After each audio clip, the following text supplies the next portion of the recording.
Anong mensahe ang kailangang marinig ng mga Cancer o Cancer sa buong buwan ng June? Part 2 nga pala ang reading na to.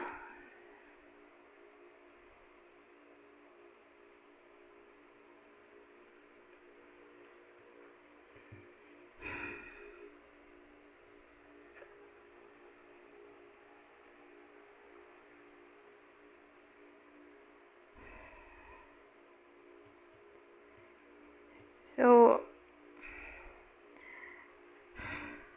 ang dating kasi dito, may iba sa inyo. Either nangyayari na to o mangyayari pa lang.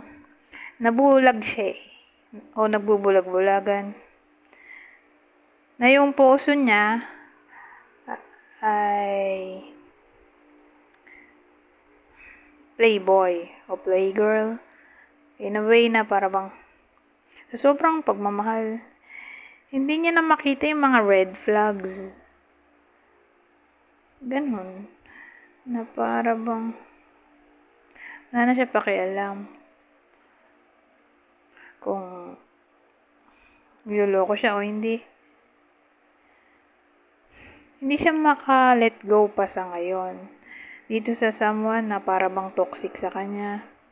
Pero more like, yung other person dito ay ex. O sabihin natin yung relasyon nila ay situationship, third party situation, o friends with benefits. Ganun yung situation. So, alam niya naman So, yung iba sa inyo, ganito, alam naman niya sa sarili niya na wala siyang maasahang commitment.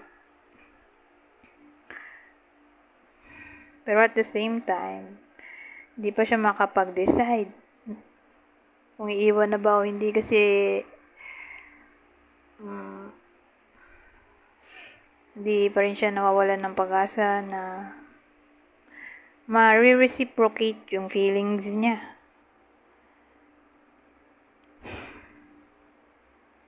Ganyan. So, ewan ko kung sino tamaan ng reading na to. Pero ganito. Yung reading natin, kung di tumama sa inyo, pwede rin dun sa someone na kakilala nyo ngayon, magbibigay ako ng clue. So, ito yung pwedeng poso nyo, o ito yung kakilala nyo. Okay? Para malaman nyo kung kilala nyo ba to, o para sa inyo ba itong reading. Sagittarius, Scorpio. Ngayon, gamit tayo nito. Ibang deck. Maiba lang.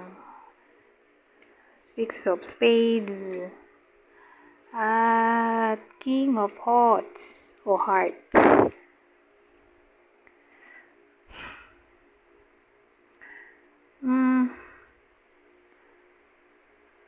Six of Spades.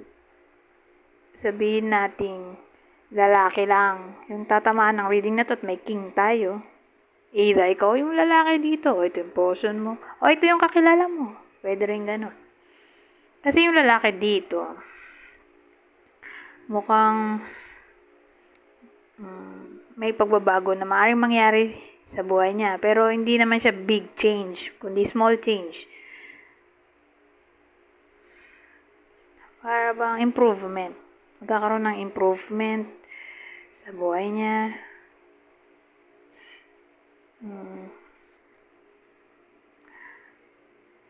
O sabihin nating small success. Posible rin.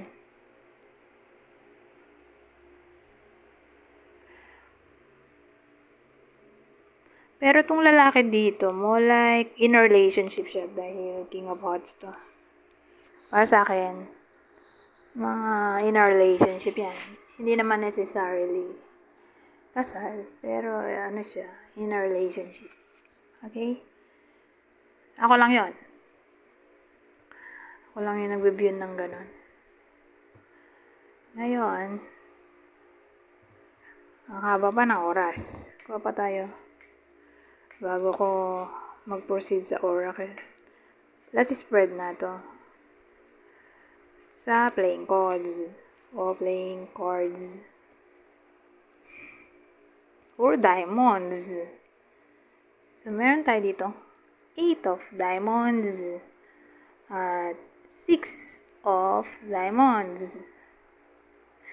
Yung kanina, kung idudugtong natin yung kaninang playing card, yung unang spread, siguro yung pagbabago na small o improvement, kung idudugtong natin, may kinalaman siguro sa money dahil diamonds to.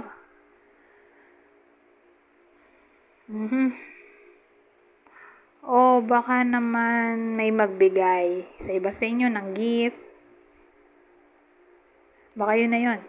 Parang small success o small happiness. Makakatanggap ng small reward o award.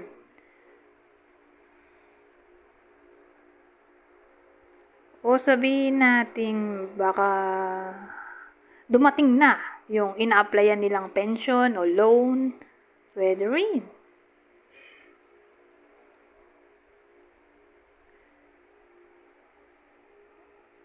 Pero,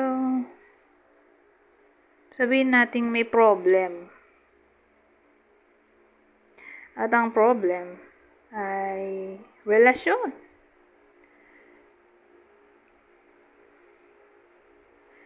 Well, baka ma-surprise daw eh. So, siguro, magkakaayos o kung nag-away man ay kung sino man yung naka-hurt, siya rin yung magbibigay ng peace offering. Yun na nga, doon papasok yung money, gift, flowers, anything na parang mahawakan, food,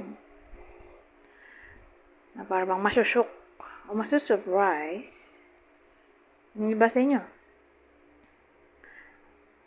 Pero actually, pwede rin to dun sa mga tao na tawag dito second marriage. Nasa second marriage. Pero sabihin nating new job, posible rin. O kundi man surprise sa relationship ay surprise sa career. So, baka dun may magandang pagbabago.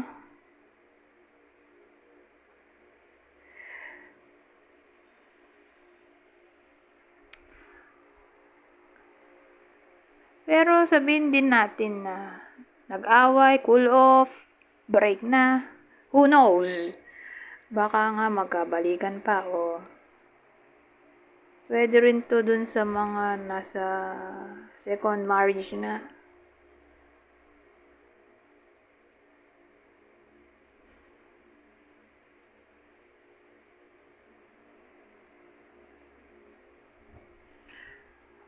O sabihin nating long distance relationship ay posible o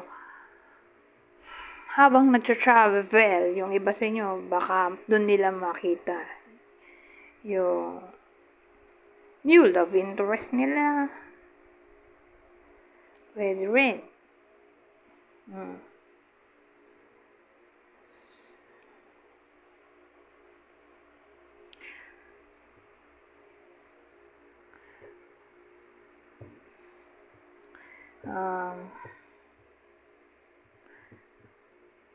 Sabihin naman natin na may edad na. Okay? Mga 30. May edad na ba agad ang 30? Kung sa marriage ang pag-uusapan, oo. Diba? Usually kasi, ang best na ikasal.